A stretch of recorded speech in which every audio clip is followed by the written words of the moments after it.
Well, hello, everybody.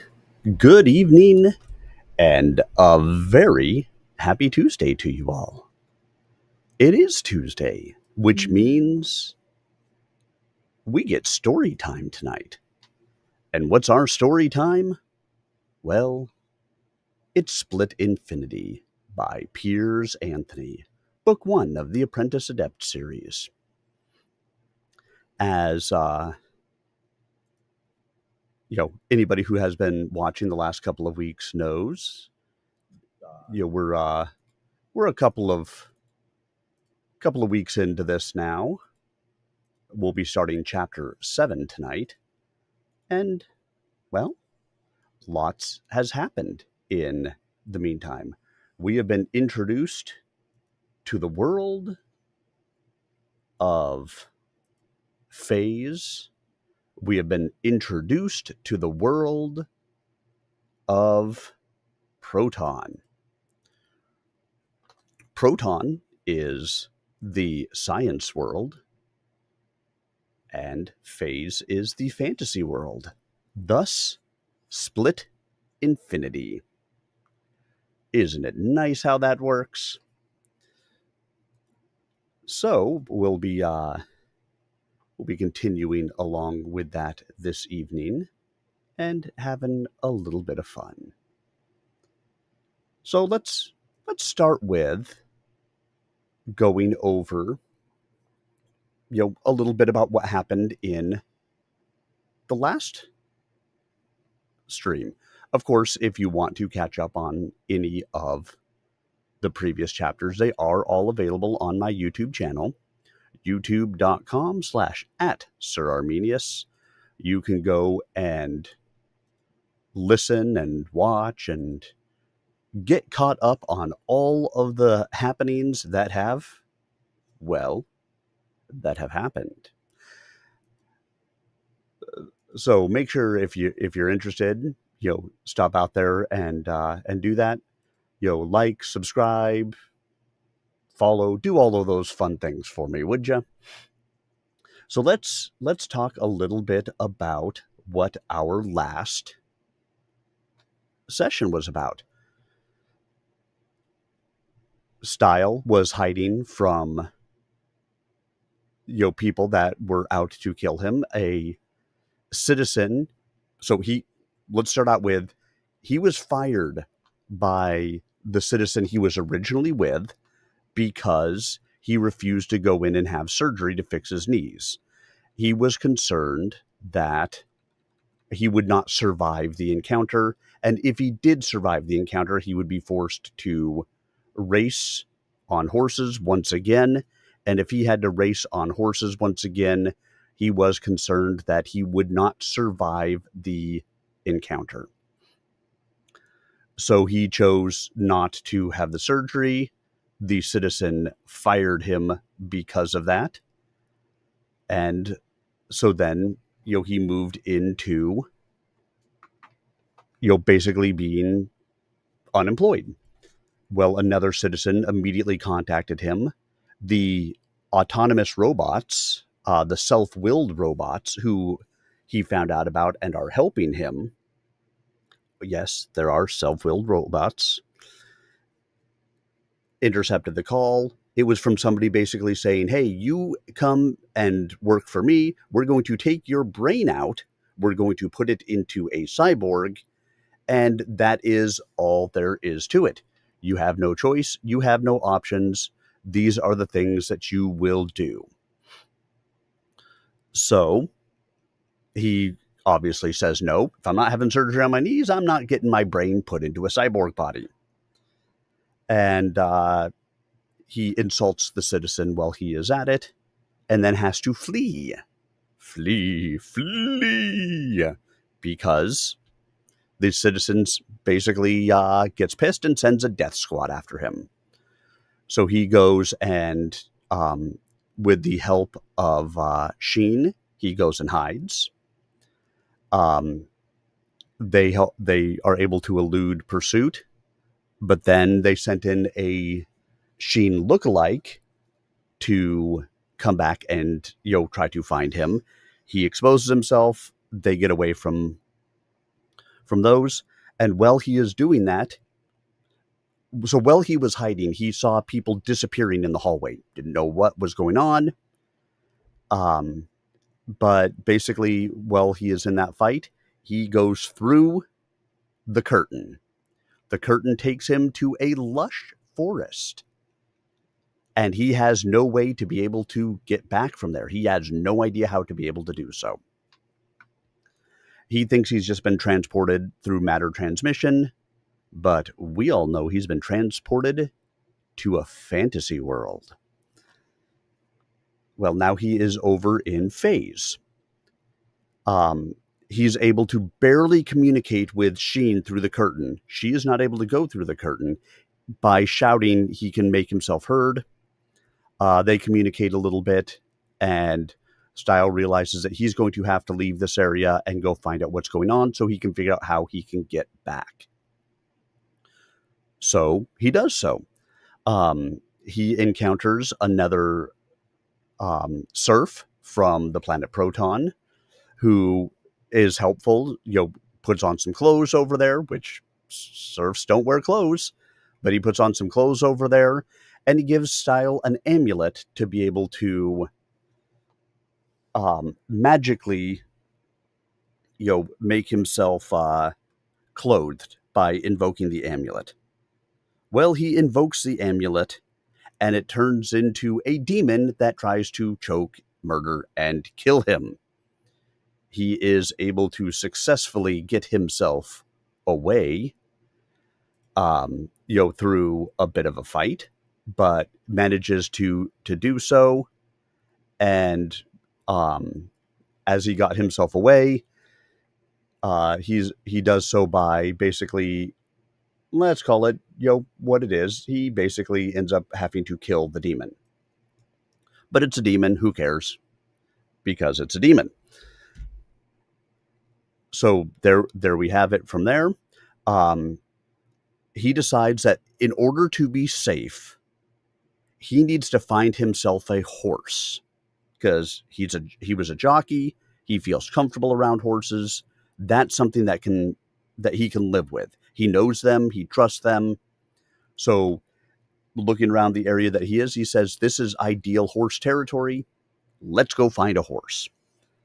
So we reminisce back into Stile's journey from becoming a serf when his parents left the planet when he was 18. He becomes a serf. He goes and works, and his job was to spade dung and clear the horse manure out of the fields. Well, we journey through that, through his love of horses, and him getting promoted to a stable hand because he found a worm in the manure of one of the horses, which shouldn't have been there, but it was, and he found it, and it helped him to get promoted. Yay, Stile. So now he has gotten himself promoted. He is a stable hand. We flash back over to the world of Phase. And as we flash back over into the world of Phase, he catches up with the horses that he is trying to chase and be able to get one. He has selected, what looks to be a mare, probably small. He's 4'11". Hey, makes total sense, right? And we end the last stream and the last reading with the sentence, he had found a unicorn. That's right. He found himself a unicorn. Not a horse, a unicorn. So that is where we will start into our story tonight. So everybody, sit back, relax, and prepare to enjoy as we dive in to Chapter 7 of Split Infinity by Piers Anthony. And please remember, if you enjoy the book, like, follow, subscribe, whatever, on whichever channel that you happen to be on. For me, I'd appreciate that. You can also support the author by purchasing the book or getting it on Kindle, your local bookstore, Amazon, wherever it happens to be. If you're enjoying it, you've missed parts of it, you want to read it on your own, you want to follow along with me, pick up the book, support the author, and support your narrator here. So thank you, everybody. We will get ourselves started with Chapter 7.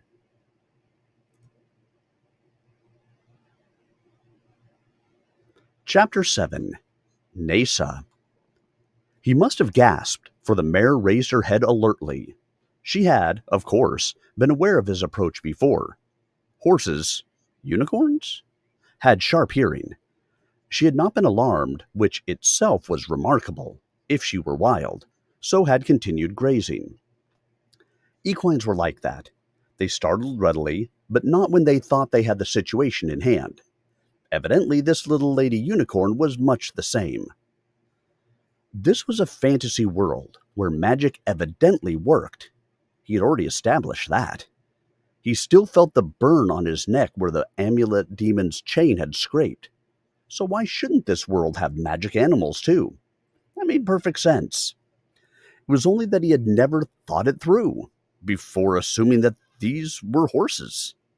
Was there actually much difference between a horse and a unicorn? Some artists represented unicorns with leonine bodies and cloven hooves, but Stile distrusted such conceptions. It could be that a true unicorn was merely a horse with a horn on the forehead, in which case this one would do just fine for him. He could ignore the horn and treat her as a horse. Stile had not taken time to fashion a lariat. He had been more interested in surveying the situation and in the memories this experience evoked. Now he decided this was definitely the animal he wanted. With no rope, he would have to improvise. He doubted she was tame, but she might not be man-shy either. He walked slowly up to her. The unicorn watched him warily. There was something about the way her horn oriented on him that was disquieting. It was, without a doubt, a weapon. It tapered to a sharp point.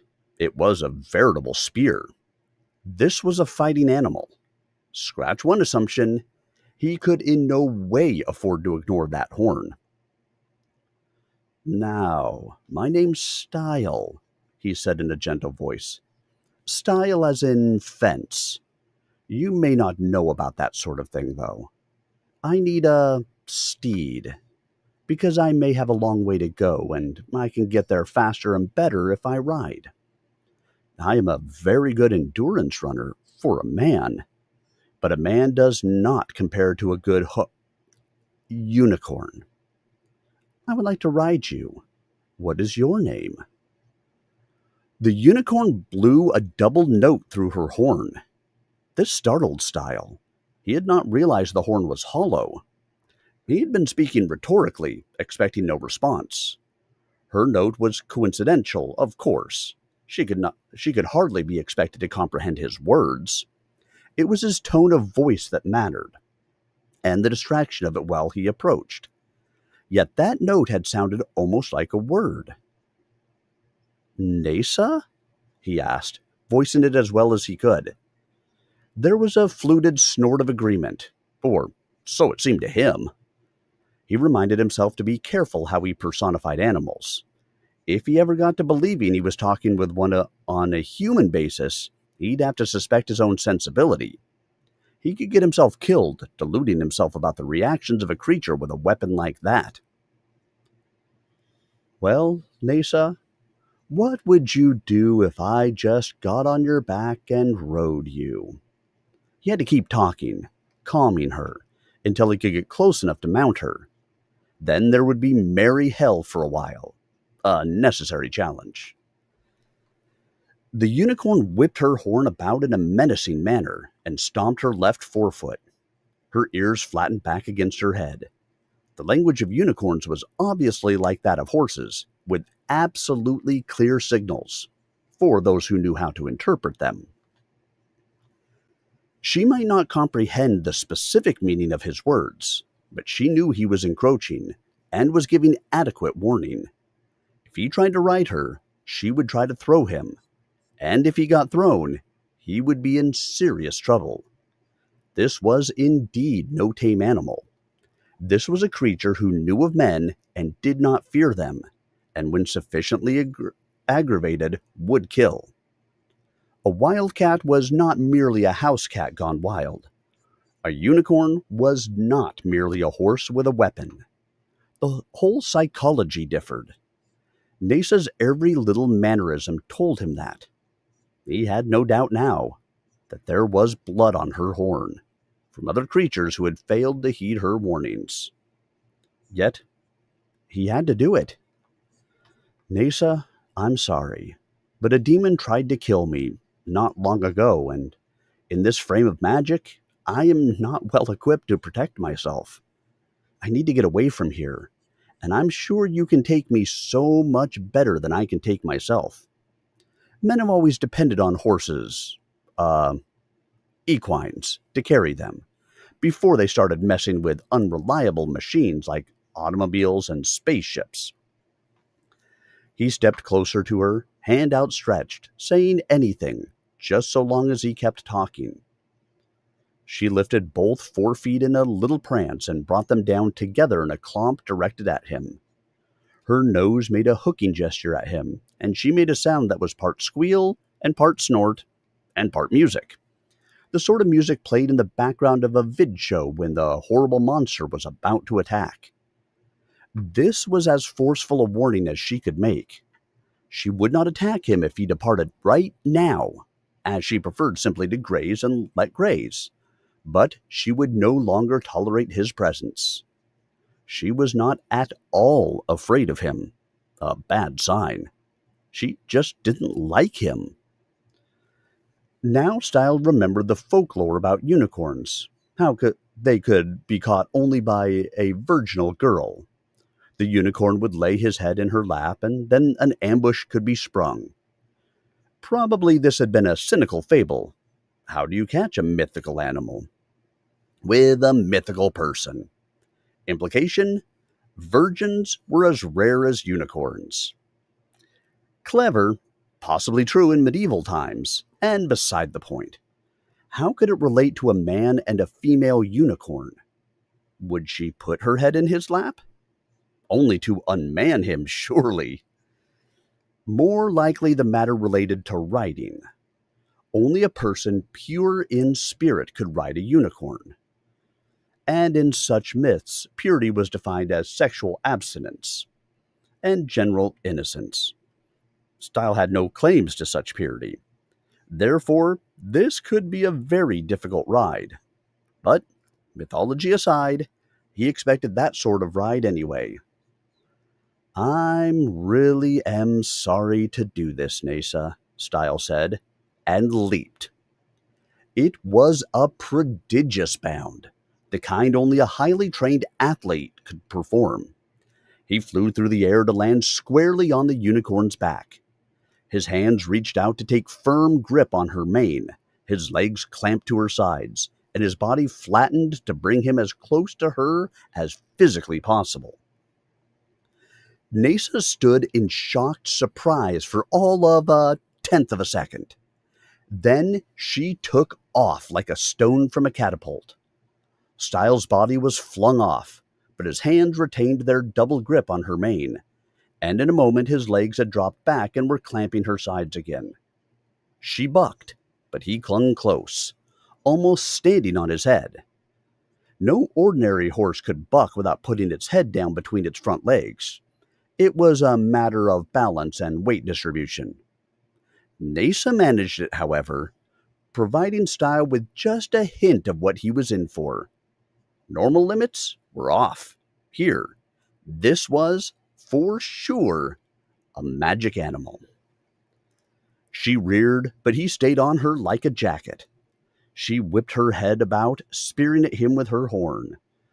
But he shifted about to avoid it, and she could not touch him without endangering her own hide. That horn was designed to spear an enemy charging her from the front, not one clinging to her back. It took a special kind of curved horn to handle a rider. She would never dislodge him this way. So much for the beginning. Now the unicorn knew that no amateur bestrode her. It would require really heroic measures to dump him. For Stile, when he wasn't trying to gentle an animal, was extremely tough about falls. Nasa accelerated forward, going west toward the chasm cracks he had spied from the spruce tree, then abruptly braked. All 4 feet skidded on the turf, but Stile was wise to this maneuver and remained secure. She did a double spinabout, trying to fling him off by centrifugal force, but he leaned to the center of the turn and stayed firm. Abruptly, she reversed, and he did too. She leaped forward, then leaped backward. That one almost unseated him. It was a trick no ordinary horse knew. But he recovered, almost tearing out a fistful of her mane in the process. Well, now she was warmed up. Time to get serious. Nasa tripped forward, lowering her body, then reared and leaped simultaneously. She fell backward, then her hind feet snapped forward and she performed a flip in midair. For an instant, she was completely inverted, her entire body above his. Stile was so startled, he just clung. Then she completed the flip, landing on her front feet with her body vertical, finally whomping down on her hind feet.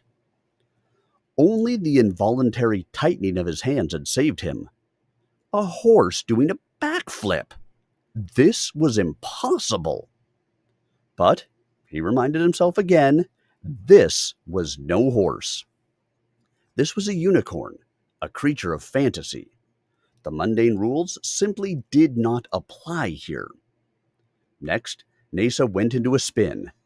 She galloped in a tightening circle, then drew in her body until she was actually balanced on one forefoot, head and tail lifted, rotating rapidly.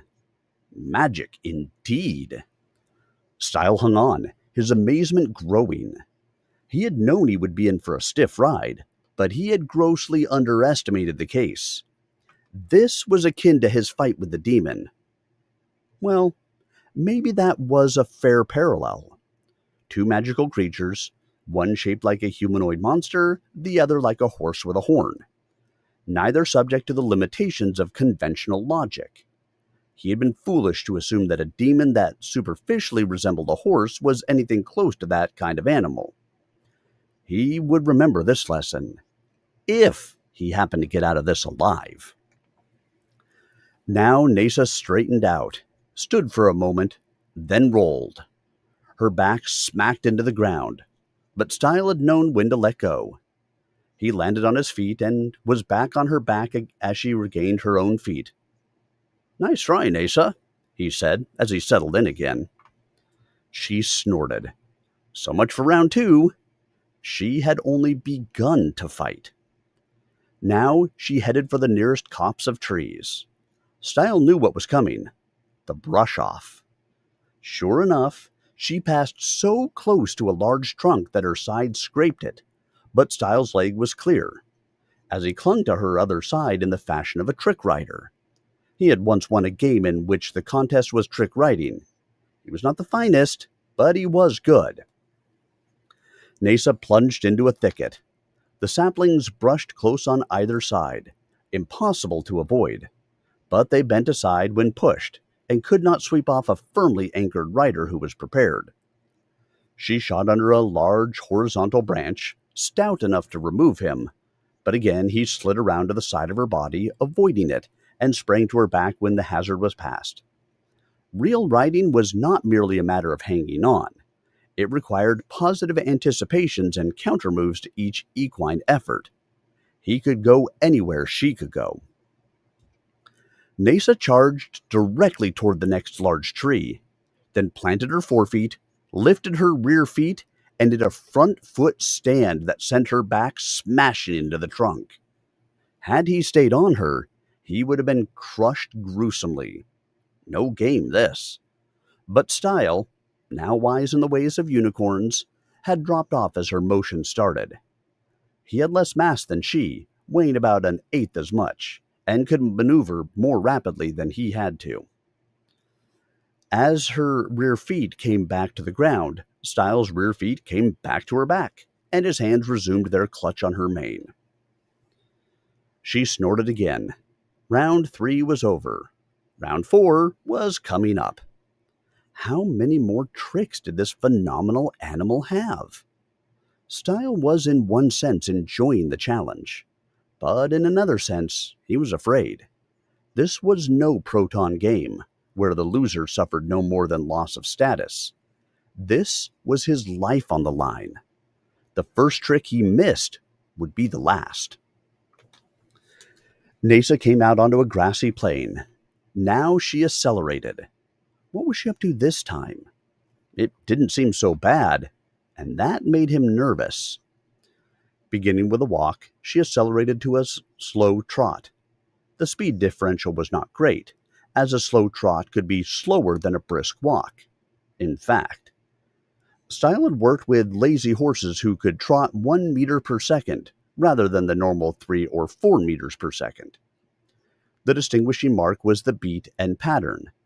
In walking, the horse put down the 4 feet in order: left front, right front, left rear, 4 beats per cycle. Trotting was 2 beats, left front and right rear together, followed by right front and left rear together, or with a right lead instead of a left. The point was that the motion of each front foot was synchronous with one hind foot. In some cases, the front and rear moved together on the same side, but there were only 2 beats per cycle, the pairs of feet striking the ground cleanly together. It made for a bumpy but regular ride that covered the ground well and looked very pretty from the side.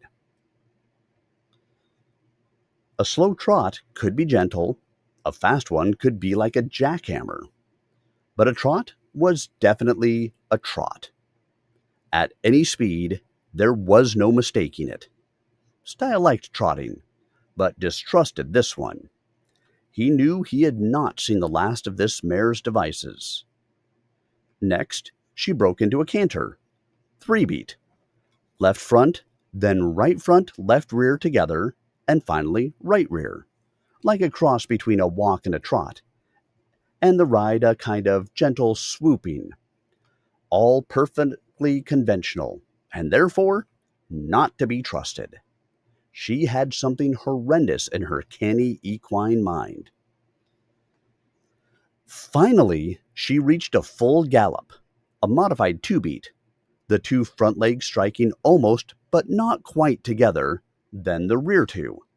A 4 beat cycle technically but not uniform. Beat beat, beat beat, at the velocity of racing. Stile enjoyed it. He experienced an exhilaration of speed that was special on a horse. Unicorn. Motored wheels could go much faster, of course, but it wasn't the same. Here, as it were in the top gear, the animal straining to the limit, though this one was not straining, but loafing at a velocity that would have had another one straining. The unicorn shifted into another gait. It was a 5 beat. Stile was so surprised, he almost dropped off. No horse had a 5 beat gait. There were only 4 feet. No horse. There he was again. He kept forgetting and getting reminded in awkward ways. This gait was awful. He had never before experienced it and could not accommodate it. Beat, beat, beat, beat, beat, and over again, bouncing him in a growing resonance, causing him to lose not his grip, but his composure. He felt like a novice again, fouling himself up, his efforts to compensate for the animal's motions only making it worse. As a harmonic vibration could shake apart a building, this 5 beat was destroying him. He would fall, and at this breakneck velocity, he could break his neck. Think, Stile, think, he told himself desperately. Analyze. What is the key to this gate? His hands were hurting as his clutch on the unicorn's mane slowly slipped. His thigh muscles were beginning to cramp. Stile was expert, but this creature had his number now, unless he could get her number too soon. 4 feet, 5 beats. 1 foot had to repeat. Number the steps. 1, 2, 3, 4. Where was the repeat? Finger slipping. Beat, beat. That sound was less like the others, like a half step. But half a step had to be completed by another half step. Like a man catching his balance when tripped. 2 half steps. That was it. Not necessarily together. The second and 5th. The right rear foot, as though stumbling, throwing off his timing. Compensate. Stile started to catch on. He shifted his weight to absorb the shock and irregularity. Beat, absorb. Beat, beat, absorb. It was tricky and unnatural as hell, but his body was finding the dubious rhythm, getting the swing. Mostly it was his knowledge of the pattern, of what to expect. No more surprises. His leg muscles relaxed and his hands stopped slipping. Nasa felt the change and knew he had surmounted this challenge too. She turned at speed, and Stile's inertia almost flung him off her side. A gradual turn at high velocity could pack more wallop than a fast turn at low speed. But she had to shift to a normal gallop for the turn, and no equine living could dump Stile with a normal gallop. Realizing her mistake, the unicorn changed tactics. She slowed, then suddenly went into a 1-beat gait. This was another surprise, in a ride full of them. It was like riding a pogo stick. All 4 of her feet landed together. Then she leaped forward, front feet leading, only to contract to a single 4-point landing again. But Stile had ridden a pogo stick in the course of his game experience. He could handle this. "No luck, Nasa," he cried. "Give up?" She snorted derisively through her horn. It was almost as if she understood his words. But of course, horses were very perceptive of tone and responsive to it. She turned. She had been going north, having curved in the course of her running. Now she bore due west. Round 5 was coming up. The grass gave way to packed dirt, then to clay, then to something like shale, and finally to rock. Nasa's hooves struck sparks from the surface, astonishing Stile. She was traveling fast, to be sure, faster than any horse he had raced. It felt like 80 kilometers per hour, but that had to be a distortion of his perception. Such a speed would be of inter-world championship level for a horse. Regardless, hooves were not metallic. This animal was not shod, had no metal horseshoes, no nails, nothing to strike sparks. Yet, they were here. Now she came to the pattern of crevices he had spied from the tree. They loomed with appalling suddenness, deep clefts in the rock whose bottoms could not be seen. Her hooves clicked between cracks unerringly, but Stile didn't like this. Not at all. One misstep could drop a foot into one of those holes, and at this speed, that would mean a broken leg, a tumble, and one man flying through the air to land where? But all he could do was hang on. The cracks became more plentiful, forming a treacherous lattice. His vision of the crevices blurred because they were so close, passing so rapidly.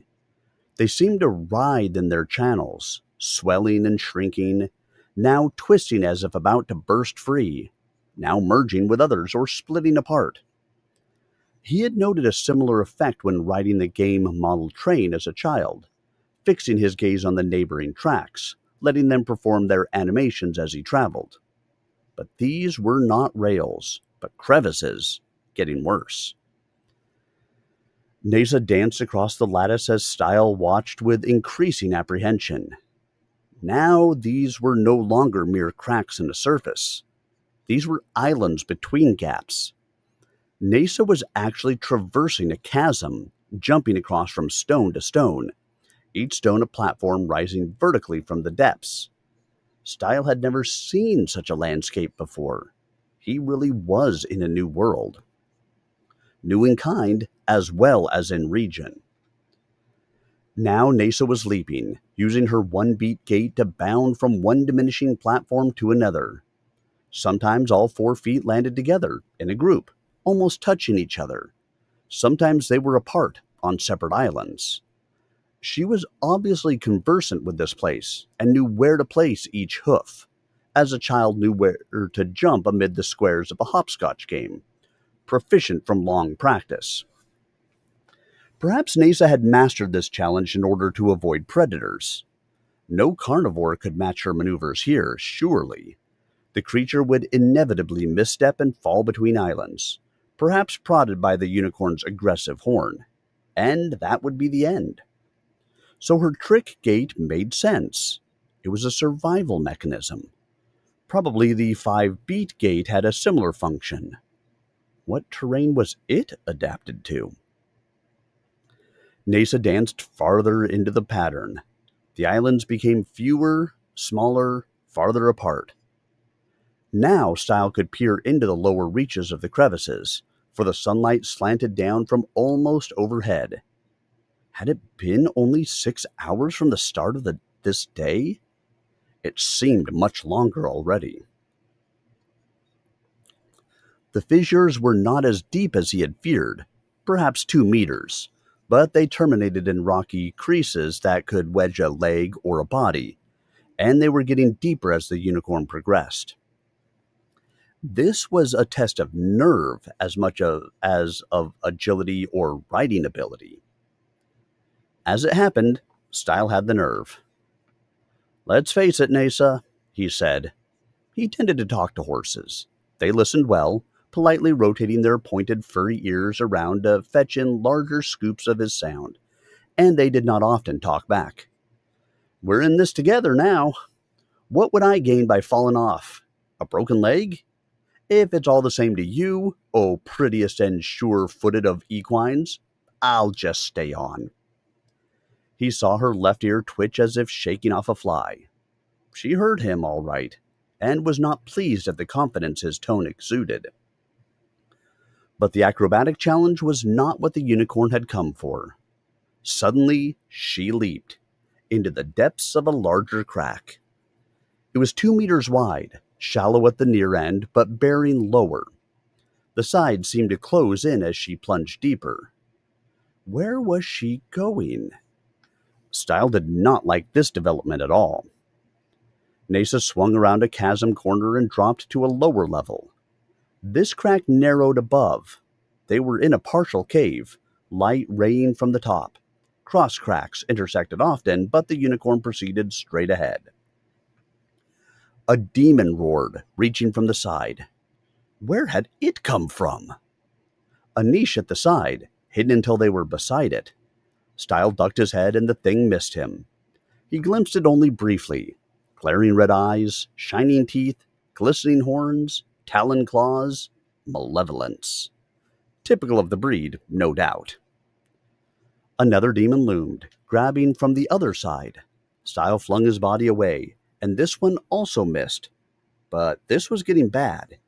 He could not afford to let go his grip on Nasa's mane, for it was his only purchase. But he soon would need an arm to fend off these attacks. The unicorn's strategy was clear now.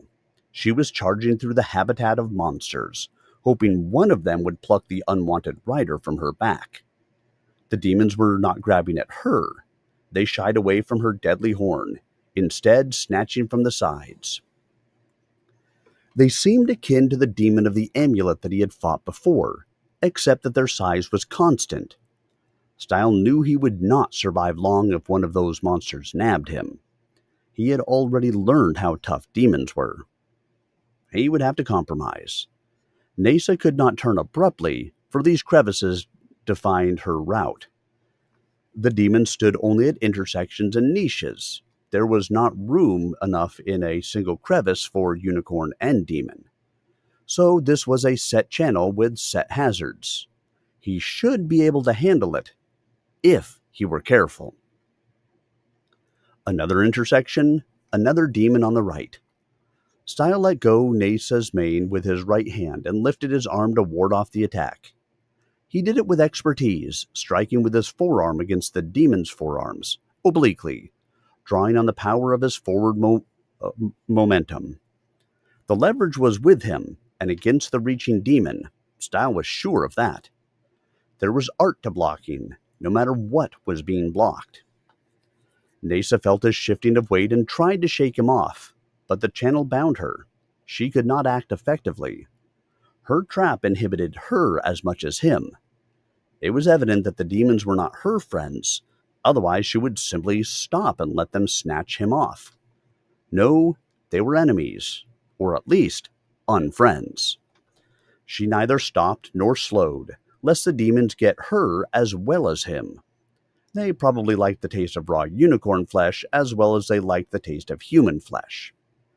In fact, she had taken quite a risk to get rid of him.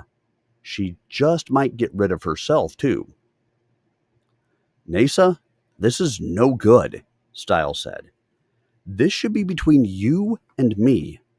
I don't like demons any better than you do, but this shouldn't be their concern. You're going for double or nothing, and it's too likely to be nothing. Let's get out of here and settle this on our own.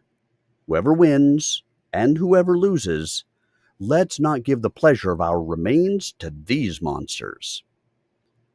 She charged on, straight ahead, of course.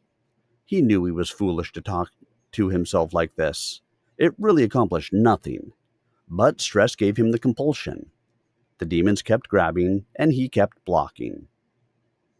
He talked to them, too, calling them names like Flopface and Crooktooth, and exclaiming in cynical sympathy when they missed him. He forced himself to stop that. He might get to wanting to help them. Stile was quite nervous now. He knew this because he turned off his mouth. He found himself humming. That was another thing he tended to do when under stress. He had to vocalize in some fashion. Upon occasion, it had given him away during a game. Bad habit. But now the refrain became compulsive. Hum, hum, block, as a demon loomed. Hum, hum, block. Stupid, yet effective in its fashion. But the demons were getting more aggressive, encroaching more closely. Soon they would become bold enough to block the channel ahead. One did. It stepped out directly in front of the unicorn, arms spread, grin glowering. It was horrendously ugly. Nesa never slowed. Her horn speared straight forward. As it touched the demon, she lifted her head. There was a shock of impact. The creature was impaled through the center, hoisted into the air, and hurled back over the unicorn's body. Stile clung low, and it cleared him. Now he knew why most demons gave way to a charging unicorn. They might overwhelm a stationary unicorn, but a moving one was deadly. Stile could hardly imagine a more devastating stroke than the one he had just seen. And a similar stroke awaited him the moment he fell off. The beat of Nesa's hooves changed. She was driving harder now because she was climbing. Stile peered ahead, past her blood-stained horn, and saw the end of the crevice. They were finally coming out of it. The demons drew back. They had become too bold and paid the penalty. The intruders were leaving anyway. Why hinder them? Stile relaxed. Round 5 was over. They emerged to the surface and plunged into liquid.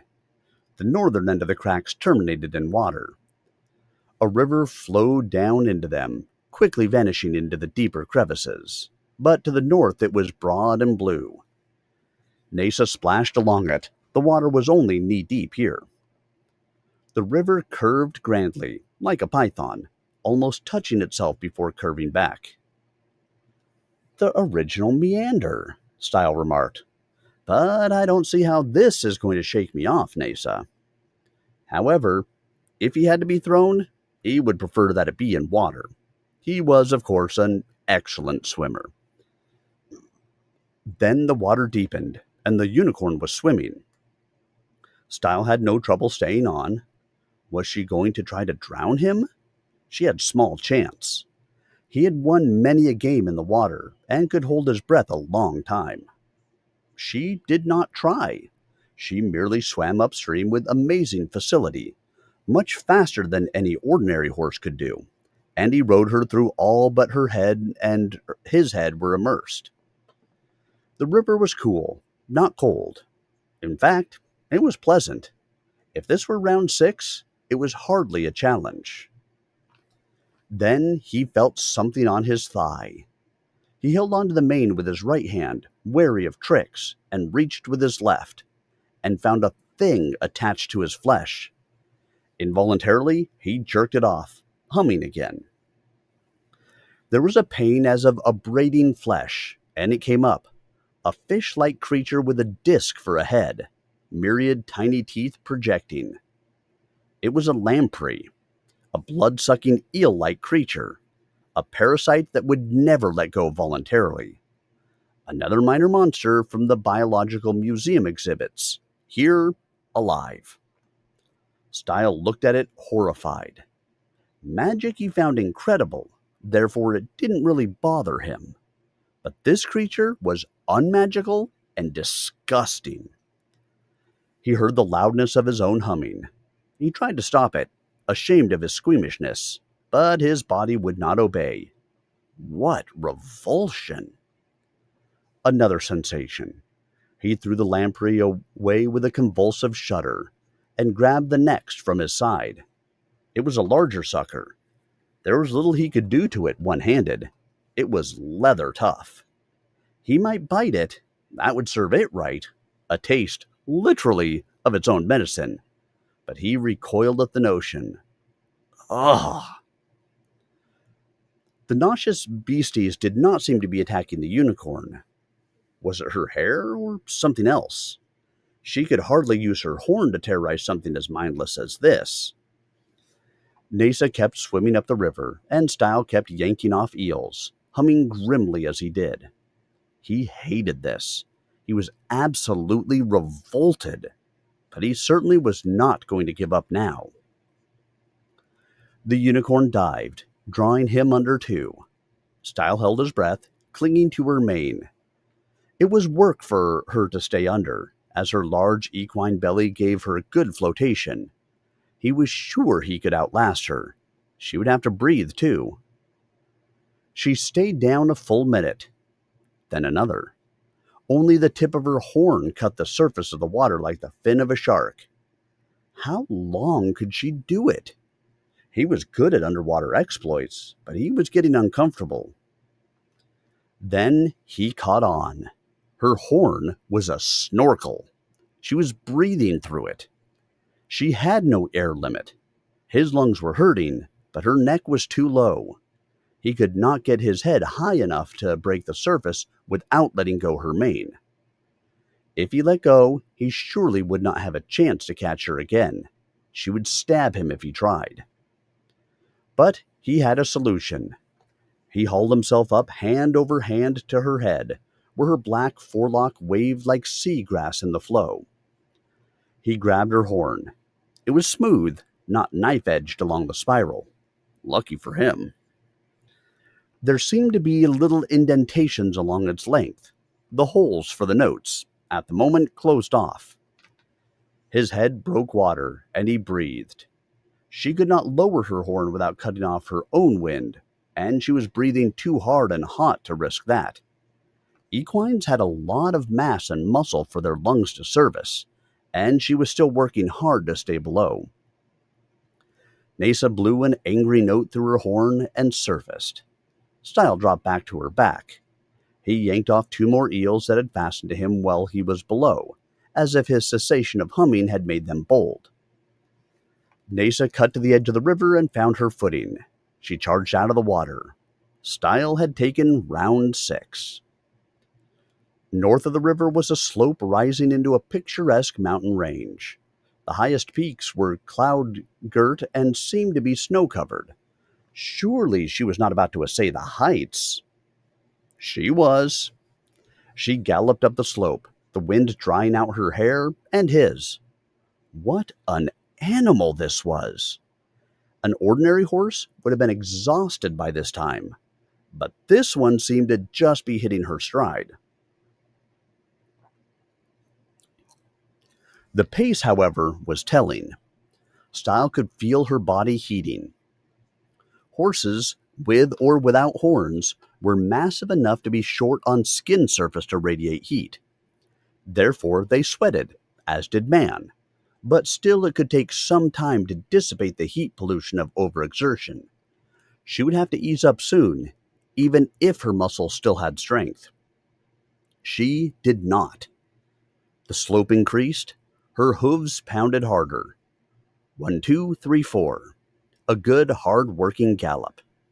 She was not even trying to shake him off now, but she surely had something excellent in mind. The grain grass turf gave way to fields of blue and red flowers and goldenrod. More rocks showed, their rugged facets glinting cruel deep gray in the sun. The trees became smaller. Wisps of fog streamed by. Stile craned his neck to look back, and was amazed. Already the Meander River was a small ribbon in the distance, far below. They must have climbed a vertical kilometer. Suddenly the air seemed chill, the breeze cutting. But the unicorn was hot. Again small sparks flew from her feet as the hooves struck the rocky ground. Fine jets of vapor spurted from her nostrils.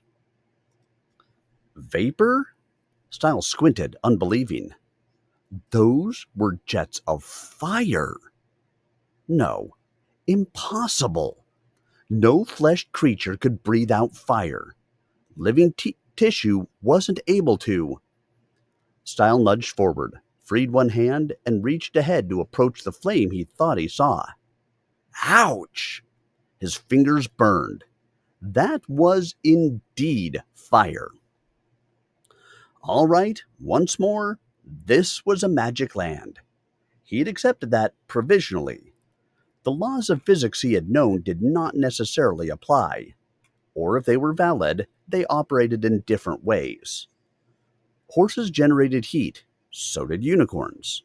Horses sweated. This creature remained dry once she had shed the river water. So she got rid of excess heat by snorting it out her nostrils in concentrated form. It did make sense in its particular fashion. Now the air was definitely cold. Stile was naked. If they went much higher, he could be in a new sort of trouble. And of course, that was the idea. This was round 7, the trial of inclement climate. Nasa was not suffering. She was doing the work of running. So was burning hot. The cold recharged her. Stile got down as close to his mount as he could. His back was freezing, but his front was hot, in contact with the furnace of Nasa's hide. This became uncomfortable. He was trying to sweat on one side and shiver on the other, and he couldn't turn over. And Nasa kept climbing. Could he steer her back down the hill? Unlikely. Trained horses moved with the guidance of reins and legs and verbal directives, but they did it basically because they knew no better. They were creatures of habit who found it easiest to obey the will of the rider. This unicorn was a self-willed animal, no more tractable than a self-willed machine. Ah, Sheen, what of you now?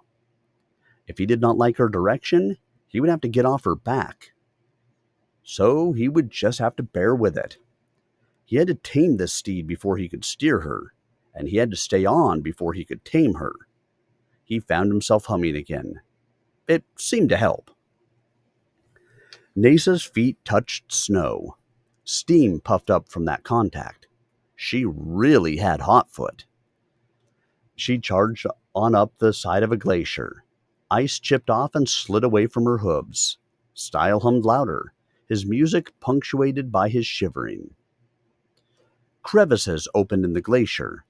Again the unicorn's feet danced, but this time on a slippery slope. Her hooves skidded between steps, for their heat melted the ice.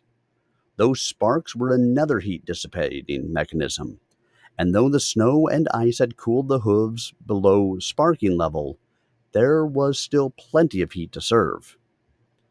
Her body weight shifted, compensating for the insecure footing, but a fall seemed incipient.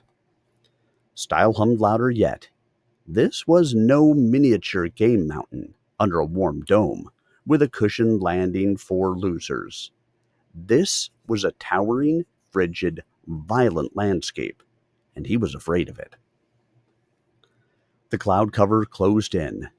Now it was as if the unicorn trod the cold beaches of an Arctic sea, with the cold layers lapping at the shores. But Stile knew the cloud ocean merely concealed the deadly avalanche slopes. Nesa's legs sank ankle-deep in the fringe wash, finding lodging in ice. But how would she know ahead of time if one of those washes covered a crevasse? "Nesa, you are scaring the color right out of my hair," Stile told her. "But I've got to cling tight, because I will surely perish if I separate from you here. If the fall through the ledges doesn't shatter me, the cold will freeze me. I'm not as tough as you, which is one reason I need you." Then the first snow monster loomed, huge and white, with icicles for hair. Its chill ice eyes barely peeking out through its snow-lace whiskers. It opened its ice-toothed maw and roared without sound. Fog blasted forth from its throat, coating Stile's exposed portions with freezing moisture. Nesa leaped across the cloud to another mountain island. Stile glanced down while she was in midair, spying a rift in the cover, and there was a gaunt chasm below. He shivered, but of course, he was cold anyway. He had never really been cold before, having spent all his life in the climate-controlled domes of Proton. Only the snow machines of the game had given him experience, and that had been brief. This was close to his notion of hell. Another snow monster rose out of the cloud, its roar as silent as falling snow. Again the fog-coated Stile, coalescing about his hands, numbing them, insinuating slipperiness into his grip on the mane. Stile discovered he was humming a funeral dirge. Unconscious black humor? Nesa plunged through a bank of snow, breaking into the interior of an ice cave. Two more snow monsters loomed, breathing their fog. Nesa charged straight into them. One failed to move aside rapidly enough, and the unicorn's flame breath touched it. The monster melted on that side, mouth opening in a silent scream. On out through another snowbank, and now they were on a long snow slide on the north side of the range. Four legs rigid, Nesa slid down, gaining speed. Her passage started a separate snow slide that developed into a minor avalanche. It was as if the entire mountain were collapsing around them. It would be so easy to relax, let go, be lost in the softly piling snow. Stile felt a pleasant lassitude. The snow was like surf, and they were planing down the front of the hugest wave ever imagined. But his hands were locked, the muscles cramped. He could not let go after all. Suddenly, they were out of winter, standing on a grassy ledge, the sun slanting warmly down. The cold had numbed his mind. Now he was recovering. Nesa was breathing hard, her nostrils dilated, cooling. Stile did not know how long he had been unaware of their progress. Perhaps only minutes, perhaps an hour. But somehow he had held on. His hands were cramped. This must be what was called a death grip. Had he won the victory? Or was this merely a respite between rounds? Nesa took a step forward, and Stile saw that the ledge was on the brink of a cliff overlooking the Meander River.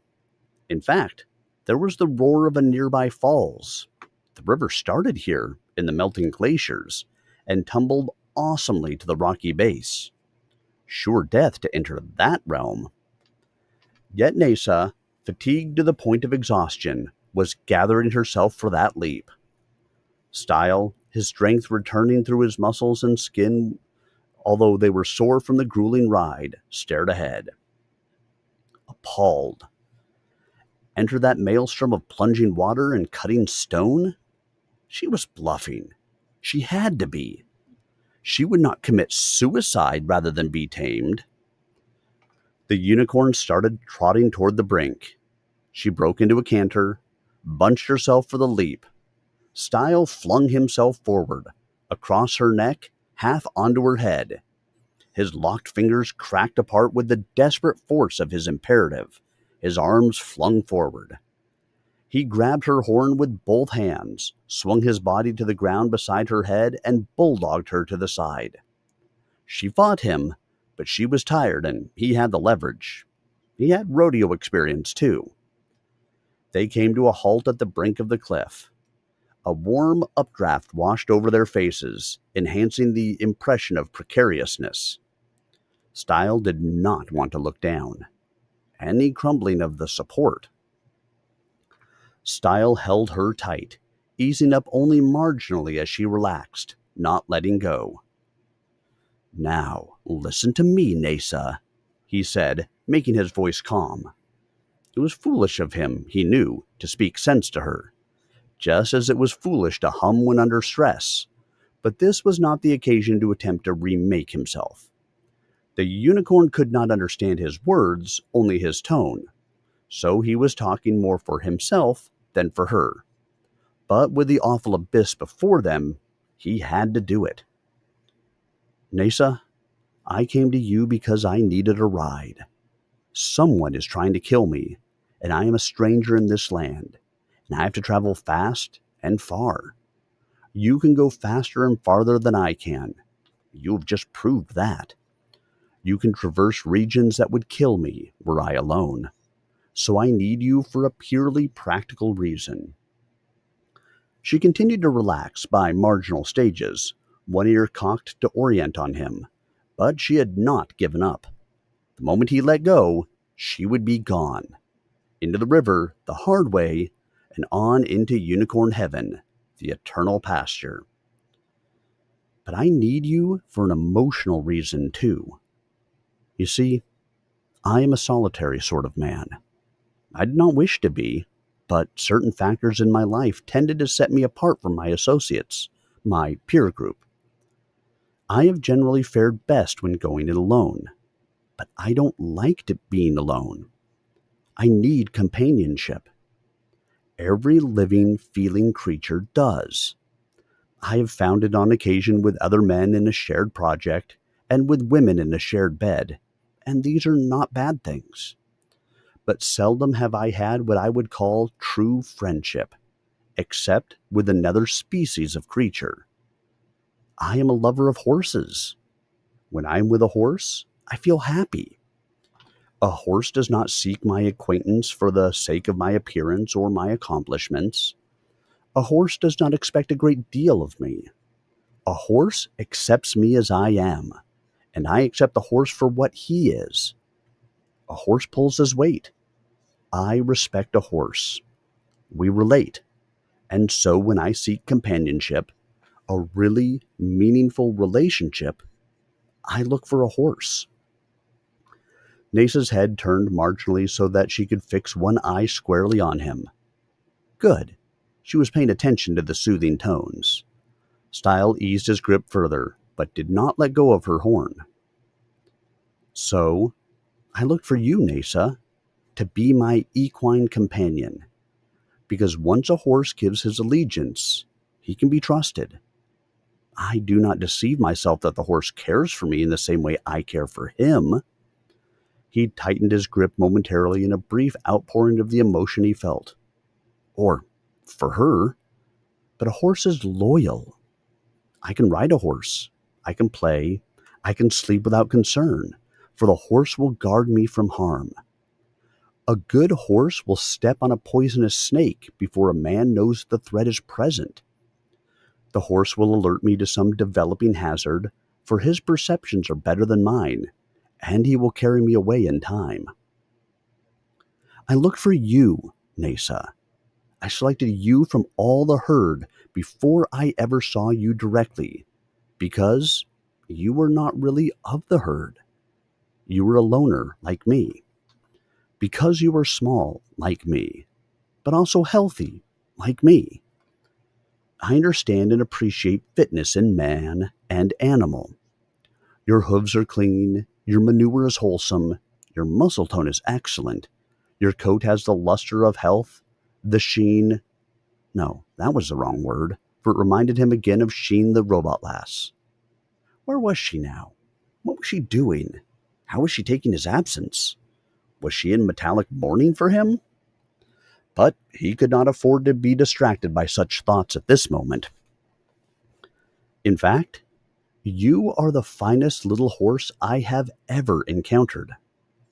I don't suppose that means anything to you, but I have ridden some of the best horses in the known universe, in my capacity as a leading jockey of planet Proton.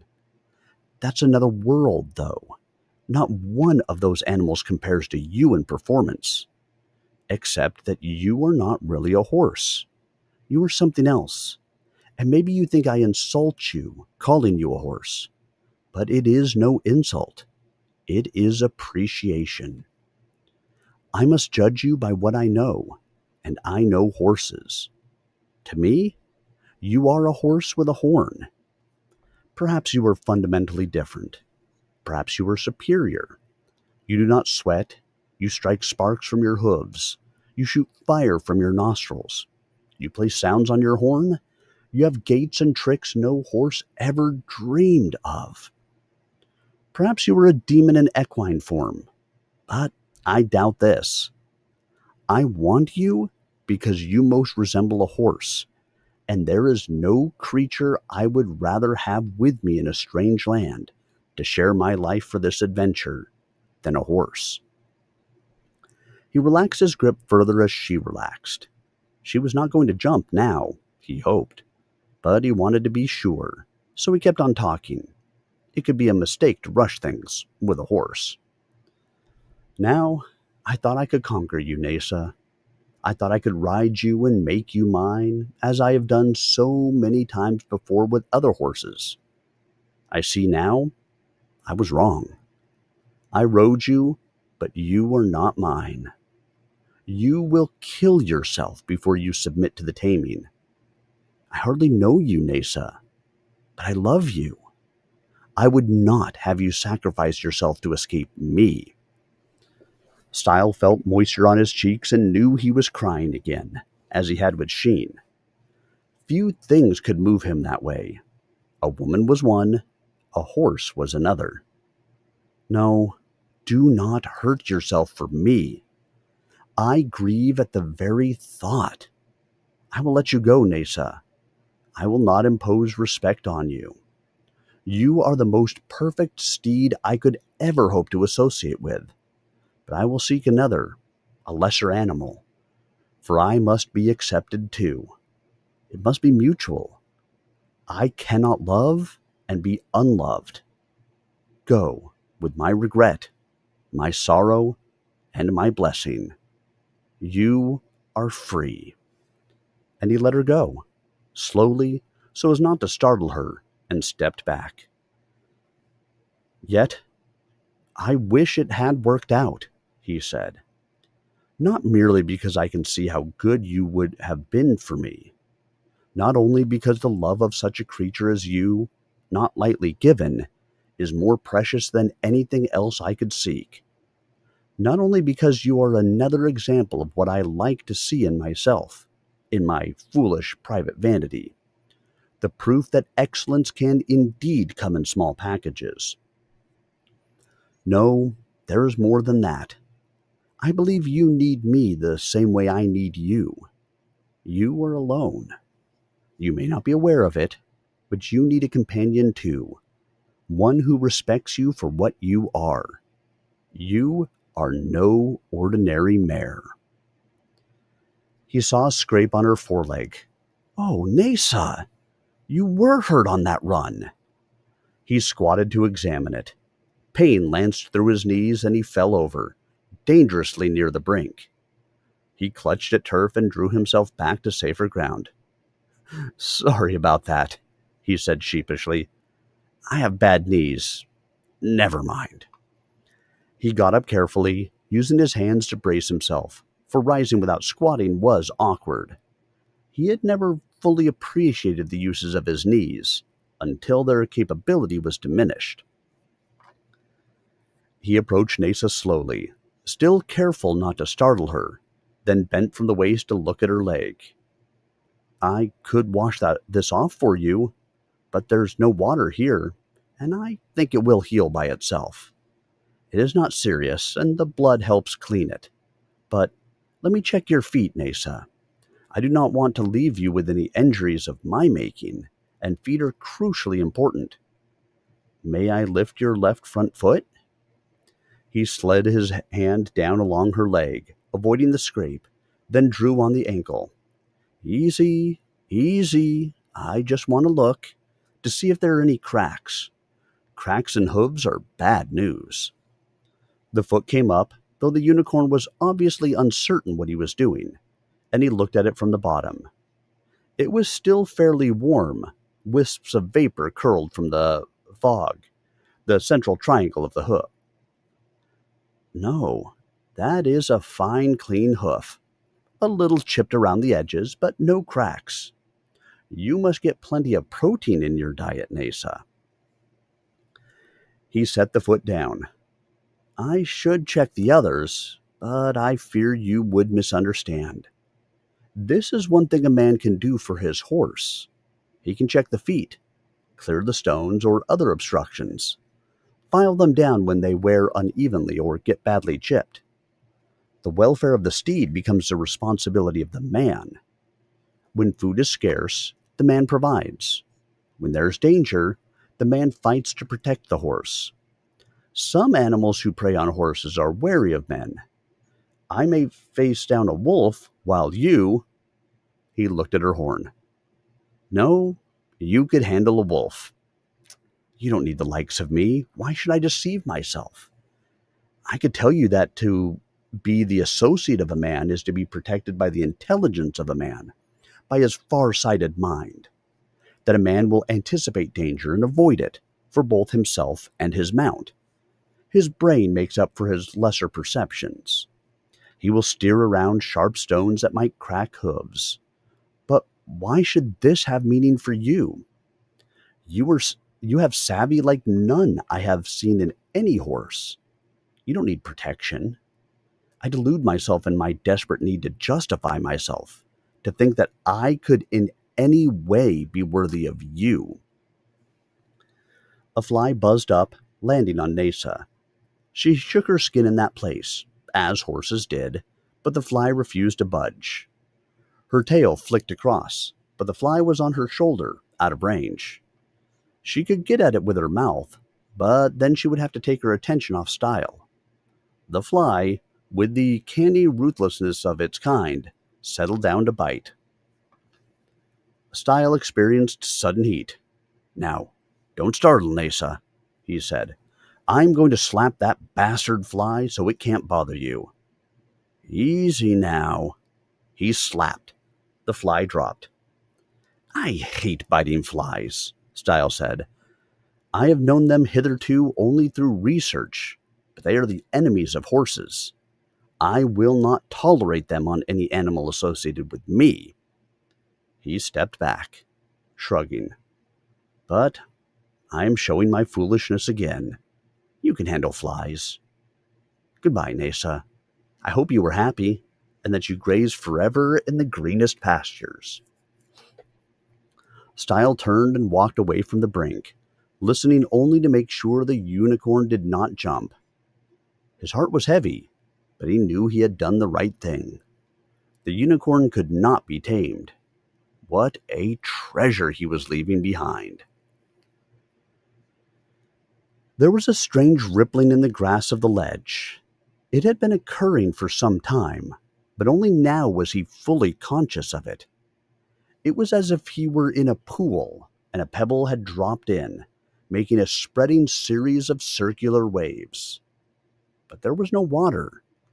What was causing this? Something nuzzled his elbow. Stile jumped, startled. He had not heard anything approach. It was the unicorn. She had come up behind him silently. He had not known she could do that. She could have run her horn through his back. He faced her, perplexed.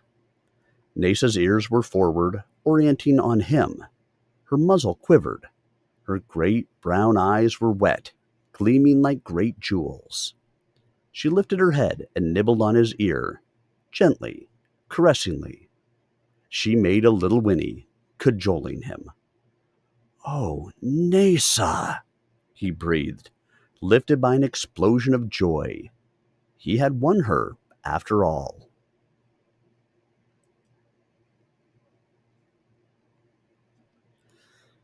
All right, guys, we're going to keep it to one chapter this evening. I've got some, I had an ocular migraine as I started the stream.